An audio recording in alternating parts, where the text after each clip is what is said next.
म्हणून. परवा मी माझ्या महाविद्यालयाच्या आवारात फिरत होतो. पायरीवर एक विद्यार्थी बसला होता. त्याला विचारलं, का रे निवांत आरामात बसलायस, काही करत का नाही? म्हणलं म्हणजे काय होईल? अरे म्हणलं अभ्यास कर. बरं म्हणला केला अभ्यास, मग काय होईल? अरे म्हणलं तुला विषय समजेल. म्हणला समजला विषय, मग काय होईल?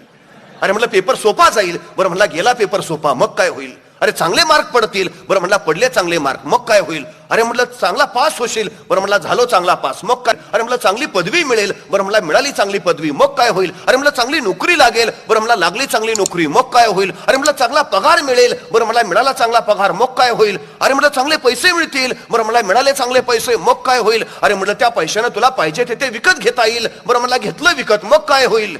अरे मग म्हणलं तुला निवांत आरामात राहता येईल. मग माझं आत्ता काय चाललंय?